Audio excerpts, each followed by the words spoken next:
Hello everyone! I've finally been able to record the weekly garrison campaigns offered within Tanaan Jungle, and the guild from Ashes, from Silvermoon EU, they were kind enough to carry my butt through Hellfire Citadel and allow me to record the raid. This means that I'll be able to tell and show you the story of patch 6.2, Fury of Hellfire. This week we'll talk about the storyline within Tanaan Jungle, and then next week we'll actually go into Hellfire Citadel, we'll talk about the bosses, speculate a little bit about the future, we'll cover that one next week. Before we get to that part though, let's first take a quick look at what exactly brought us here, because it's been quite a few months since we talked about Warlords of Draenor, so sit back, let's recap, and I hope you'll enjoy. Patch 6.0 had us do the garrison campaign, which eventually led to us kicking some serious Iron Horde butt, and at the end we have a standoff with Gromash and the Iron Horde. The Iron Horde is never beaten! I will never surrender! I will remember this day, heroes. I will remember your names and your faces, and when the time comes, I will carve you limb from limb. If you dare challenge me, I will be waiting in Tanaan Jungle. You will find only death beyond these gates. Very well, Gromash. Then we will come for you.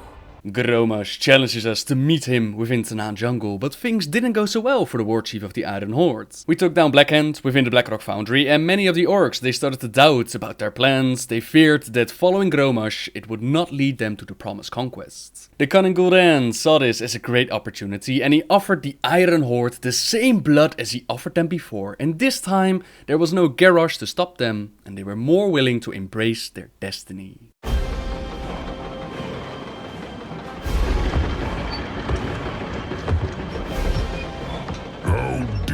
Show your face here, Warlock.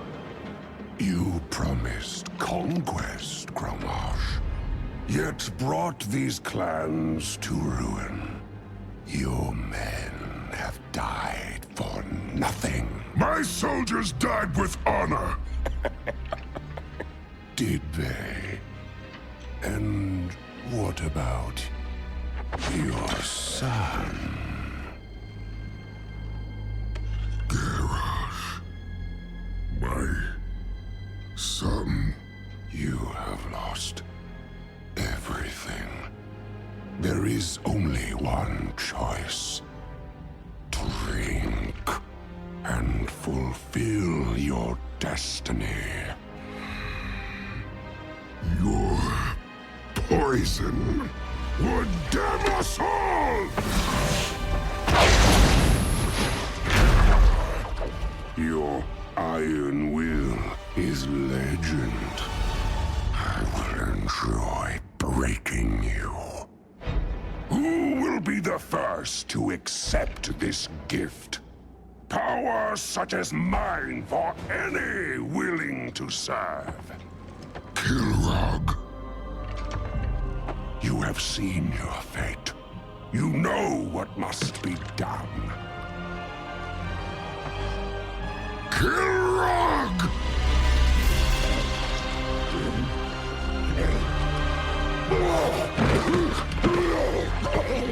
Yes. I will build a new horde. I will forge you into an unstoppable weapon. You will be the scourge of 100 worlds. The might of a legion.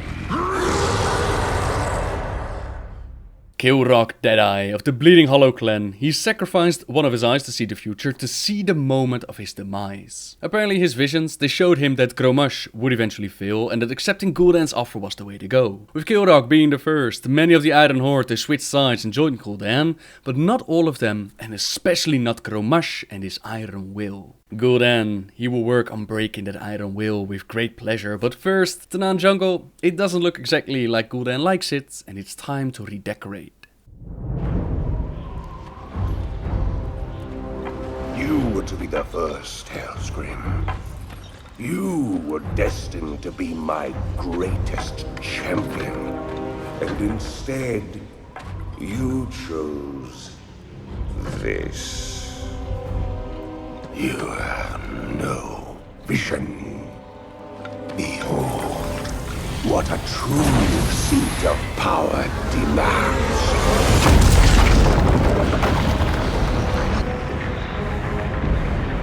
A citadel of hellish fire worthy of my masters.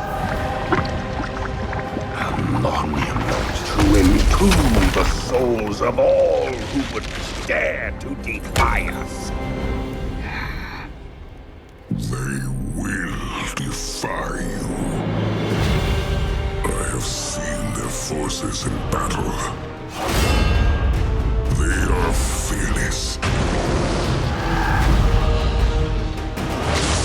It does not matter what vile creatures you summon to the battle.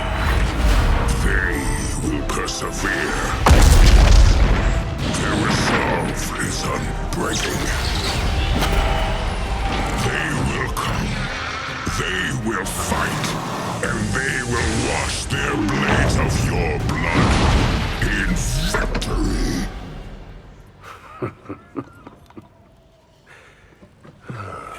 Fight if you must, Hellscream.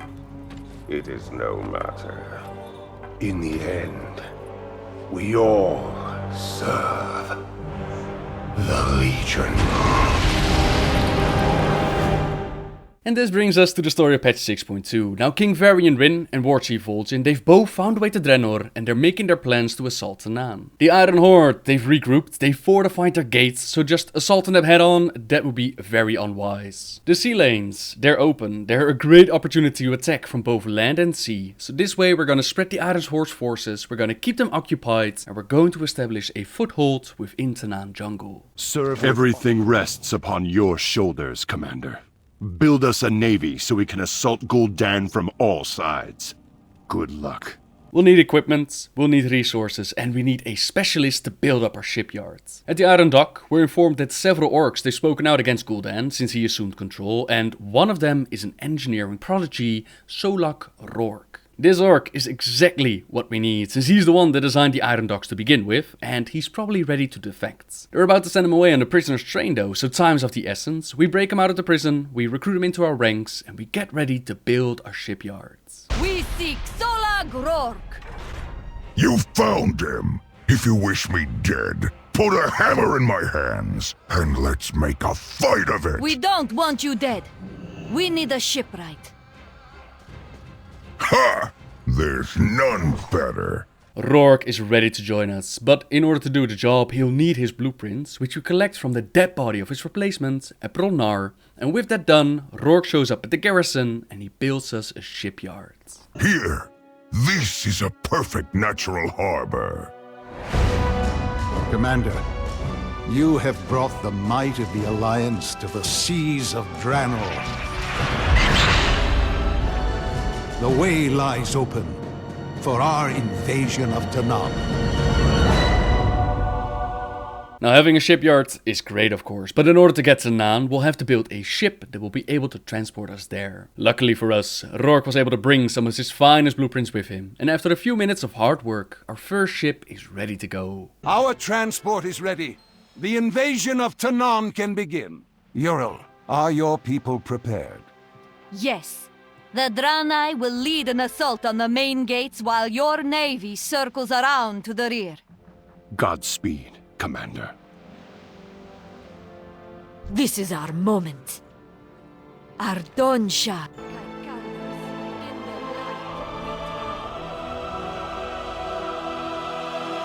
After so many months, we end up right where we left Tanaan jungle behind, the place where we had to run for our lives. So many things happened in between, and now the roles they're quite reversed. We no longer run for our lives, this time we've come to kick the Iron Horde's butt once and for all. We scout the area to see what's exactly going on, and we find out that members of the Bleeding Hollow clan, they've been sent by Kilrock to collect armor, to collect weapons, while the Dark Portal is being guarded by Gul'dan's cultists and it still has some power left. Up ahead is a gauntlet, where the Iron Horde has made its stand. We go through the gauntlet, we take care of one single fell cannon, and with that, the way is clear to build our outpost. That was the easy part though, because now before us waits the daunting task of having to clear Tanaan jungle and assault Hellfire Citadel. First order of business, we move to the west, where our forces have encountered the brunt of Gul'dan's forces and they are in dire need of some help. Upon arriving, we're informed of the situation and we're asked to seek out scouts to gather some intel on Tanaan jungle and what exactly is going on. This questline is to inform us about the upcoming daily Apexis quest, the 7 main targets that we're going to focus on within Tanaan jungle. You have the Iron Front, and this is the first location that we were sent to. That's the area to the west where we help our troops who have assaulted the gates from Tanaan. At the Iron Harbor, we have troops from Draenor that come in to be converted by Gul'dan, while some of the orcs, they stay, they bring munitions, other resources to feed their army. The Felforge is the location where they build their tanks, their cannons, their infantry weapons, and they're infused with Fel energy, while the Ruins of Kranak is an area with Arakoa that have been recruited by Gul'dan. These Arakoa are being trained by the Shadow Council in the ways of Fel magic and demon summoning. The Temple of Shannara, a village that was destroyed some time ago, is now replaced with a training grounds with demon summoning and corrupting the wildlife into Fel weapons. Zevgol, home to the Bleeding Hollow orcs, these are the orcs that have lived within the jungle for quite some time, so they're very familiar with the area. They practice dark blood magic, they're relentlessly pursuing our scouts, they're disrupting our operations, and they're gathering more power for Gul'dan's magic.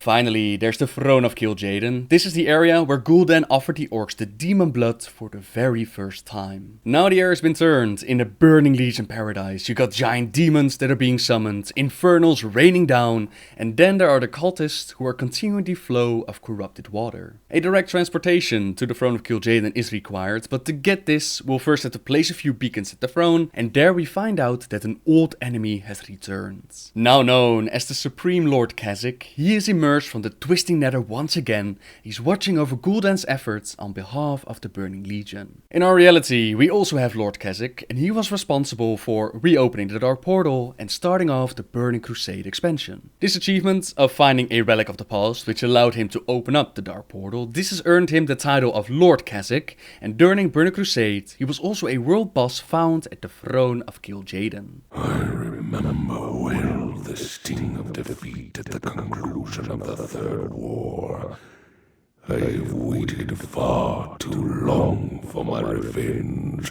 We now know that the Twisted Nether, it transcends all realities, but it's uncertain which demons have their souls anchored to the Nether and which don't, so it's uncertain if this is our Kha'Zix or the one of 30 years ago. Considering that they gave him a shiny new title, I'd personally say that this is our Kha'Zix, but it's entirely uncertain.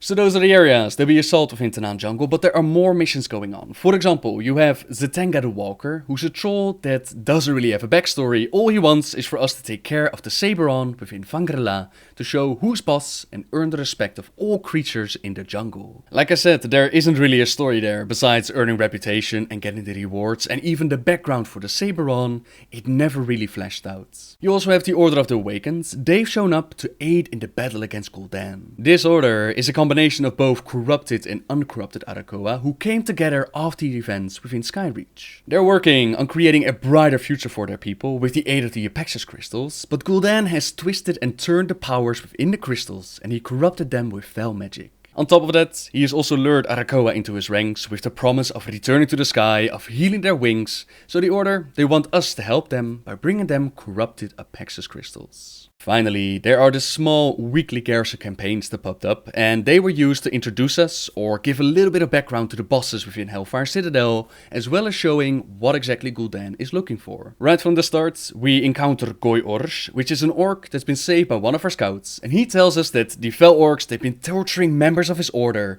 the Guardians of the Vault, and they're trying to get information, rip secrets from their flesh, and Go'orsh fears that one of them might have actually talked before their demise, so he asked of us to meet with his leader Lagar and tell him that Gul'dan knows. Lagar thanks us for bringing him this information, and he fears that an ancient secret has been revealed to the worst person possible. We now know that Gul'dan is looking for something, and whatever it might be, it can't be good for us, but for now, the details, they're being kept a secret. The next questline, it sends us into the Bleeding Hollow hunting grounds, where our scouts have found out that somebody else also has a vendetta against the Bleeding Hollow, and he's been hunting them. The enemy of our enemy is our friend, so we're sent to find this killer, and it turns out that it's actually Ariok, son of Eitric, the same Ariok that sacrificed himself during the Tanaan introduction and allowed us to escape.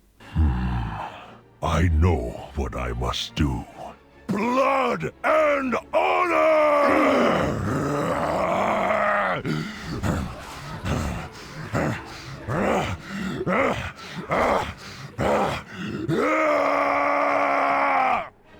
Go find Khadgar. Jumping into the blood ritual, it has given Ariok incredible strength, which allowed him to actually survive this encounter, but it also lowered his intelligence and he's losing himself. He has not forgotten who's responsible for his transformation and he's desperately searching for Kilrock Deadeye. Together we enter the caves where generations of chieftains, they've sacrificed one of their eyes to get a glimpse of the future, to see their own demise and see how they should rule the clan. At first, the chieftains of the past, they stood at Kilrock's side since Gromush, he was definitely worthy of the Iron Horde, but they sensed that Gul'dan, he will only bring them ruin. We're sent to find Kilrock's sacrificed eye and with it we get a glimpse into Gul'dan's plans. They are raiding Zethgol. We need to pull back and defend my home or else Patience, Kilrock. Your warriors must continue to seek the Cipher. But once the Cipher is mine, our enemies will have no safe ground. Wait. Do you feel it? We are being watched. Hold still.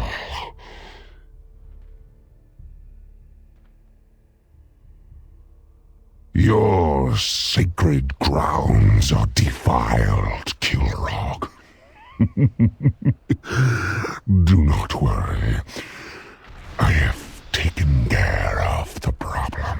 Gul'dan has Kilrock's warriors searching for a Cipher, which is actually the Cipher of Damnation. In our reality, Gul'dan also used the Cipher of Damnation and he used it to sever the last remaining ties the orcs had with the elements of Draenor. Unleashing this spell caused great devastation to the land. The volcano that you can find in Shadowmoon Valley, it stands as a reminder of what happened that day. We cannot allow Gul'dan to get his hands on the Cipher to follow through with his plans, so we must keep pursuing him, while Ariok, he's just got one goal in his mind. Kilrog, at the Citadel. I must kill him before I lose everything. Now the Bleeding Hollow orcs, they're not the only ones put on the task of finding the Cipher, and this is explained within the next garrison campaign. The Arakoa Rashad shows up in need of help, since Iskar has gone missing. He has reason to believe that Iskar has followed the remnants of the Sephic, who have been gathering here at Tanaan, who've joined Team Gul'dan, and he wants us to help him investigate. First we clear the area of some orcs that are trying to spy from the shadows, and after that we follow Rashad, and we find out what happened to Iskar. Interesting. Come to Tanaan, assist me, and I will return you to the skies. Who wrote this message? Come, let's continue the search. A shrine to Terak. The Sephic revere the Talon King. Why would they deface their own shrine? We must continue to investigate. This is written in the language of the Apexis.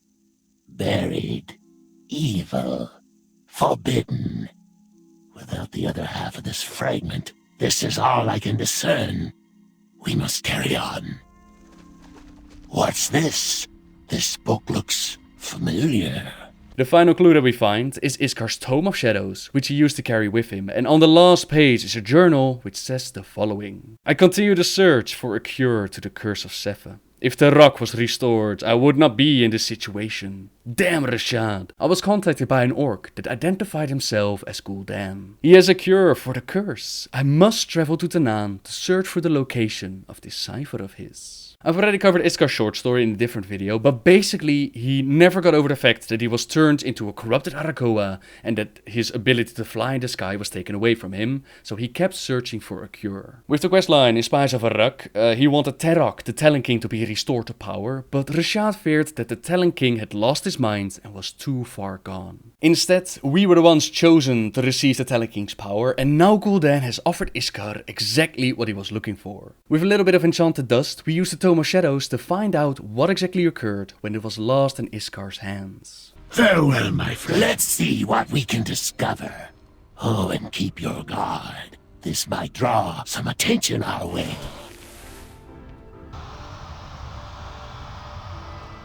Your bleeding hollow dogs have failed, Gul'dan. They are as inept as ever. Arrogance will not be tolerated, Iskar. What of your search for the Cipher? Or are you too a failure? In the ruins I found mention of a dark power hidden within the earth. This fragment will show you the path to where it is sealed. You have done well, Iskar. Success will be rewarded. Drink, and you will fly once more. Go! Prepare an army of your kind. They too will serve the Legion.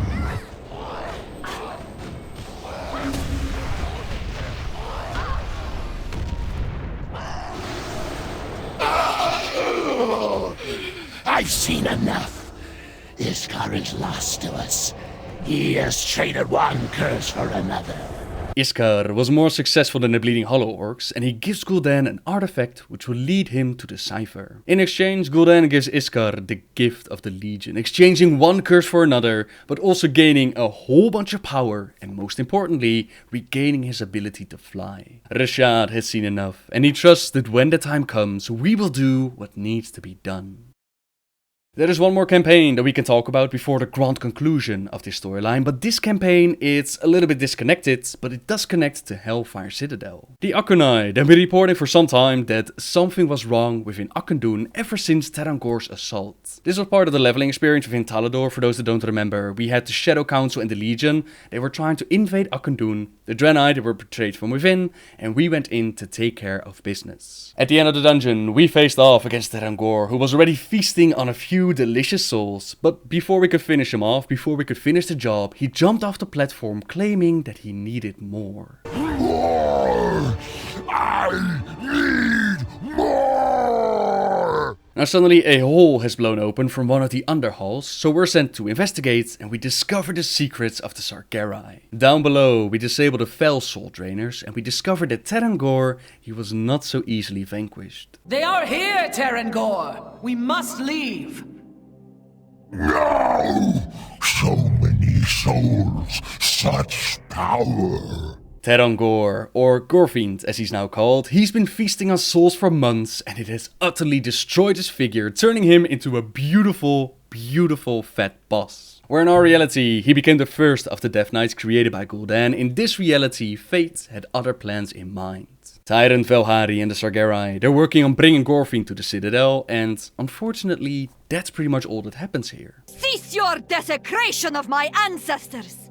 I will return once Gul'dan has annihilated you. Which brings us to the final campaign in our pursuit of Gul'dan. At our garrison, we're informed that one of Gul'dan's warlocks, he simply walked up to the garrison and he surrendered. Oronok Tornhart has information for us, since he knows what Gul'dan intends to do. He knows that Gul'dan wants to use the Cipher of Damnation to corrupt the very elements of Draenor. Gul'dan will scorch the whole of this jungle in Hellfire, and he asks of us to quickly go, protect the Guardian Shamans and the Vault of Earth. You can also find Oronok in our reality, where he tells us the tale about being lieutenant to Gul'dan during the days that Gul'dan used the Cipher to sever their connection to the elements. In Outland, we gathered the Cipher for Oronok to make sure that it remained out of Illidan's hands, that they couldn't use it against us, but unfortunately there was another that knew about it, namely Kilfa Sunstrider. That's just a little bit of a side story. If you want to check it out, it's still in the Burning Crusade, Shadow Moon Valley, it's still available. Now in this reality, it seems like Oronok, he cannot stand by and let Gul'dan carry on with his mad plan, so he switches sides and he seeks help. At the vault, we find out that the warning has come too late. Gul'dan has already taken out those charged with guarding the vault, and he has claimed what he was searching for. At last, with this I will scorch the land with hellfire. The very elements will tremble before me. You are too late, hero. The Cipher is mine. Your armies will burn.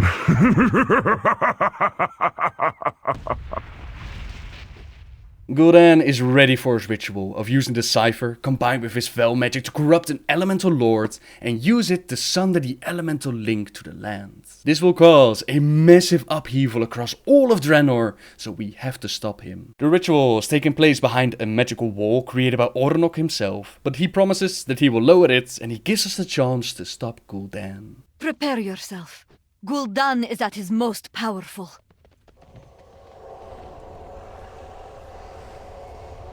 In the name of the Prophet, in the name of the Light, this place shall be cleansed. There! Go! Stop Gul'dan! Siruk, you serve no shaman now. Sever your link to them. Ravage this land.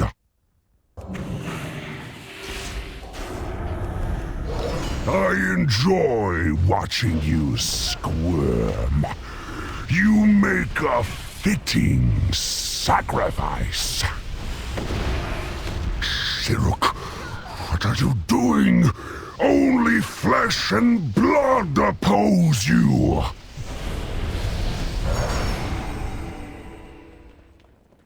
Impossible. This means nothing. One way or another, this world will burn. Despite getting the Cipher, Gul'dan's plans failed and we take out the Elemental Lords. You have to wonder why Gul'dan, in that moment, he didn't just jump down and took care of us himself. It's possible, of course, you got Ural there, and I assume for the Horde you got Lady Liadrin, or maybe somebody else. You got us, and you got Ornok, but still, if Gul'dan is truly that powerful, why didn't he take care of the heroes right there? I suppose that the easiest explanation would be that if he killed us there, it would prevent us from experiencing the next part in the storyline, which is assaulting Hellfire Citadel itself. Ornok, after all of this, he decides to join us to serve us as a follower in our garrison, and the campaign through Tanaan is going well. One fortified citadel awaits, the location where Gul'dan plans to summon the one that will take care of us all, the one that last time we faced him, it took the immortality of the Night Elves to take him out. That, however, is a story that I'll save for next week, where we're going to talk about the bosses within the raid, we're going to talk about the conclusion of the storyline, and maybe even speculate on what the future might bring. For now, everyone, thank you very much for watching. I really hope you enjoyed the story so far. Subscribe if you like my videos, and until next time, guys. See ya!